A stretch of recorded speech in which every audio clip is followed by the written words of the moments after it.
Frères et sœurs, savez-vous à quel point Dieu, notre Père céleste, vous aime? Avez-vous ressenti son amour au plus profond de votre âme? Lorsque vous savez et comprenez avec quel amour parfait vos parents célestes vous aiment, cela change tout. Cela change la vision que vous avez de vous-même lorsque vous commettez des erreurs. Cela change ce que vous ressentez quand les choses difficiles se produisent. Cela change votre vision des commandements de Dieu. Cela change votre vision des autres et votre capacité de faire changer les choses. Jeffrey Holland a enseigné « Le premier grand commandement de toute l'éternité est d'aimer Dieu de tout notre cœur, tout notre pouvoir, tout notre esprit et toute notre force. » C'est le premier grand commandement. Mais la première grande vérité de toute l'éternité est que Dieu nous aime de tout son cœur, tout son pouvoir, tout son esprit et toute sa force. Comment chacun de nous peut-il inscrire cette grande vérité éternelle au plus profond de son âme? Le prophète Néphi a eu la vision de la preuve la plus puissante de l'amour que Dieu a pour nous. Après avoir vu l'arbre de vie, Néphi demanda à en connaître l'interprétation. En réponse, un ange lui montra une ville, une mère et un bébé. Tandis que Néphi observait la ville de Nazareth et Marie, la mère remplie de justice devant l'enfant Jésus dans ses bras, l'ange déclara « Vois l'agneau de Dieu, oui, le Fils du Père éternel. » Au cours de cette expérience sacrée, Néphi comprit que la naissance du Sauveur était la manifestation de l'amour pur et parfait de Dieu. Un amour qui, d'après le témoignage de Néphi, se répand dans le cœur des enfants des hommes. Nous pouvons imaginer l'amour de Dieu comme étant la lumière émanant de l'arbre de vie qui se répand sur toute la terre jusque dans le cœur des enfants des hommes. La lumière et l'amour de Dieu imprègnent toutes ses créations. Parfois, nous pensons à tort que nous ne pouvons ressentir l'amour de Dieu qu'après avoir suivi la barre de fer et pris du fruit de l'arbre. Cependant, l'amour de Dieu n'est pas uniquement accordé aux personnes qui parviennent à l'arbre de vie. C'est le pouvoir même qui nous pousse à le rechercher. Néphi a enseigné, c'est pourquoi c'est la plus désirable de toutes les choses. Et l'ange s'est exclamé, « Oui, et la plus joyeuse pour l'âme. » Il y a 20 ans, un membre bien-aimé de ma famille a quitté l'Église. Il se posait de nombreuses questions auxquelles il ne trouvait pas de réponse. Son épouse, une convertie, est restée fidèle à son témoignage. Face à ces divergences, ils ont travaillé dur pour préserver leur mariage. L'année dernière, il a écrit 3 questions sur lesquelles il butait au sujet de l'Église et il les a envoyées à 2 couples d'amis avec qui il était proche depuis plusieurs années. Il leur a demandé de réfléchir à ces questions et les a invités à dîner pour en discuter.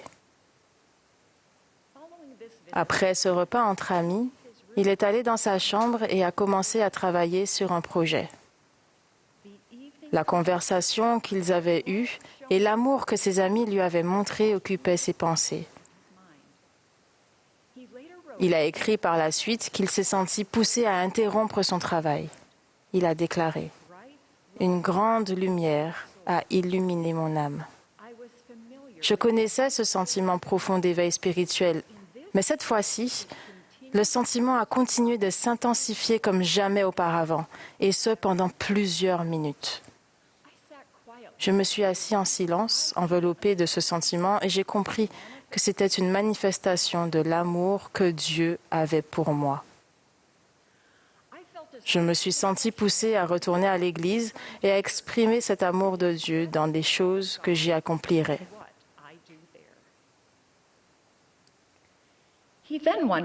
Ensuite, il a repensé à ses questions. Il a ressenti que Dieu y accordait de la valeur et que le fait de ne pas avoir de réponse claire ne devait pas l'empêcher d'avancer. Il devait faire connaître l'amour de Dieu à tout le monde, tout en continuant de s'interroger. Tandis qu'il suivait cette inspiration, il s'est senti lié à Joseph Smith, qui, après sa première vision, avait déclaré « Mon âme fut remplie d'amour, et pendant de nombreux jours, j'éprouvais une grande joie. » Chose étonnante, à peine quelques mois plus tard, il a reçu le même appel que celui qu'il avait rempli 20 ans plus tôt. La première fois qu'il avait détenu cet appel, il avait accompli son devoir en membre de l'Église consciencieux. Mais pour lui, cette fois-ci, la question n'était plus de savoir comment remplir cet appel, mais comment montrer l'amour de Dieu en servant. Grâce à cette nouvelle approche, il a trouvé la joie et du sens dans tous les aspects de son appel. Sœurs et frères, comment pouvons-nous connaître le pouvoir transformateur de l'amour de Dieu? Le prophète Mormon nous lance cette exhortation. Priez le Père de toute l'énergie de votre cœur, afin d'être remplis de cet amour qu'il a accordé à tous ceux qui sont de vrais disciples de son Fils, Jésus-Christ. Mormon ne nous exhorte pas seulement à prier afin d'être remplis de l'amour de Dieu pour d'autres personnes, mais aussi à prier pour ressentir l'amour pur qu'il a pour nous. En recevant son amour, notre joie grandit, tandis que nous nous efforçons d'aimer et de servir comme il l'a fait, devenant de vrais disciples de son Fils, Jésus-Christ. L'amour de Dieu ne dépend pas des situations que nous traversons dans la vie, mais de sa présence dans notre vie. Nous le reconnaissons lorsque nous recevons une force supérieure à la nôtre et lorsque son esprit nous apporte la paix, le réconfort et la direction. Parfois, il est difficile de ressentir son amour. Nous pouvons prier pour que nos yeux s'ouvrent afin de voir sa main dans notre vie et son amour dans la beauté de ses créations. En méditant sur la vie du Sauveur et sur son sacrifice infini, nous commençons à comprendre son amour pour nous. Avec révérence, nous chantons les paroles d'Eliza R. Snow. Il vint sur cette terre de plein gré et, gage précieux, son sang, sa vie, il a donné.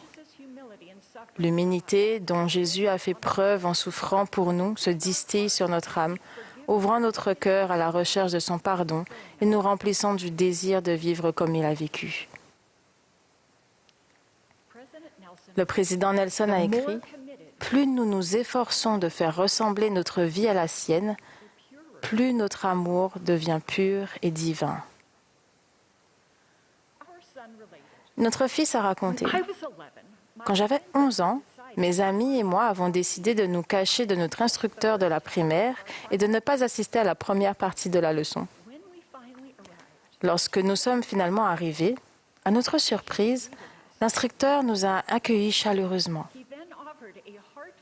Il a ensuite fait une prière sincère, au cours de laquelle il a exprimé au Seigneur sa profonde reconnaissance pour le fait que nous étions venus assister à la leçon de notre plein gré.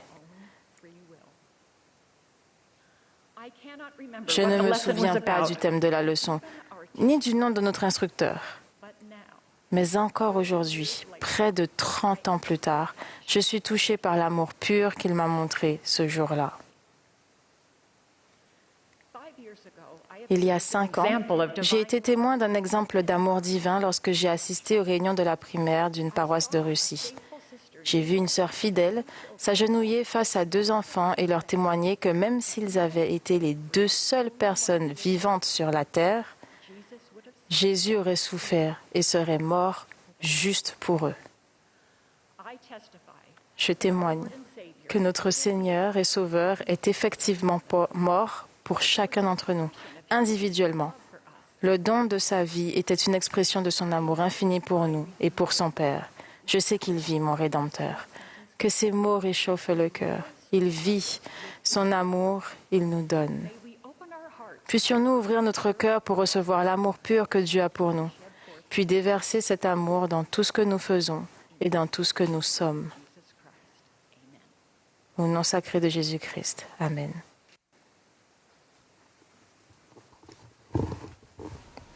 Even though our